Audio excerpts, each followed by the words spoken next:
പശ്ചിമേഷ്യൻ സംഘർഷത്തെ തുടർന്ന് പാകിസ്ഥാൻ കടുത്ത സാമ്പത്തിക പ്രതിസന്ധിയിലേക്ക്. ഗൾഫ് രാജ്യങ്ങളിൽ നിന്നുള്ള ഇന്ധന ഇറക്കുമതി തടസ്സപ്പെട്ടത് പാകിസ്ഥാന് തിരിച്ചടിയാകുന്നു. അന്താരാഷ്ട്ര വിപണിയിൽ LNG വില കുതിച്ചുയർന്നതോടെ പാകിസ്ഥാനിൽ വൈദ്യുതി നിരക്കും വർദ്ധിച്ചു. നന്ദൻ, പാകിസ്ഥാൻ എല്ലാം കൊണ്ടും തകർന്ന തരിപ്പണമായി കിടക്കുകയാണ്. കാരണം ഭാരതത്തിന്റെ പ്രത്യാക്രമണത്തിൽ സൈനികമായും സാമ്പത്തികമായും ഇല്ലാതായ ഒരു രാജ്യത്തെയാണ് നമ്മൾ കണ്ടത്. ലോകബാങ്കിൽ നിന്നും കടമെടുത്തുകൊണ്ടാണ് അവർ കാര്യങ്ങൾ മുന്നോട്ട് കൊണ്ടുപോകുന്നത്. അവിടെയാണ് പശ്ചിമേഷ്യൻ സംഘർഷം ഇടുത്തിയായി മാറിയിരിക്കുന്നത്, അല്ലേ? കാരണം ഇന്ധന ഇറക്കുമതി ഇല്ലാതായതോടെ എല്ലാറ്റിനും വില കൂടുന്ന ഒരവസ്ഥ, ജനം പൊറുതിമുട്ടിയ ഒരു സാഹചര്യമാണ് പാകിസ്ഥാനിൽ ഉടനീളമുള്ളത്, അല്ലേ?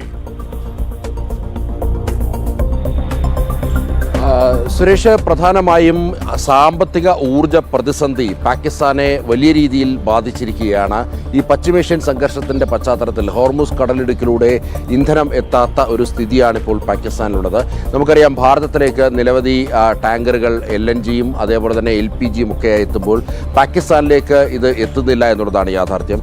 മാത്രമല്ല, അന്താരാഷ്ട്ര വിപണിയിൽ LNGയുടെ വില വർദ്ധിച്ചത് വലിയ ഊർജ പ്രതിസന്ധിക്ക് ഇപ്പോൾ അവിടെ കാരണമായിട്ടുണ്ട്.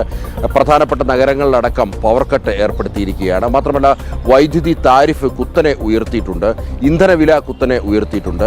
ഇതെല്ലാം ഈ ഒരു പശ്ചാത്തലത്തിൽ സാധനങ്ങളുടെയൊക്കെ വില വലിയ രീതിയിൽ ഉയർന്നിരിക്കുകയാണ്. സാധാരണക്കാരുടെ ജീവിതം വലിയ ദുസ്സഹമായി എന്നുള്ളതാണ് പുറത്തുവരുന്ന റിപ്പോർട്ടുകൾ. ഏതായാലും വലിയ പ്രതിസന്ധിയിലൂടെയാണ് രാജ്യം കടന്നുപോകുന്നത്. നേരത്തെയും സാമ്പത്തികമായി തകർന്നിരിക്കുകയായിരുന്നു പാകിസ്ഥാൻ. ഇതിന് പുറമെയാണ് ഈ പശ്ചിമേഷ്യൻ സംഘർഷം കൂടി ഇപ്പോൾ ഉണ്ടായിരിക്കുന്നത്. ഈ സംഘർഷത്തിൻ്റെ ഒരു പശ്ചാത്തലത്തിൽ ആകെ തകർന്ന ഒരവസ്ഥയിലാണ് അയൽ രാജ്യമായ പാകിസ്ഥാൻ ഇപ്പോൾ. സുരേഷ്.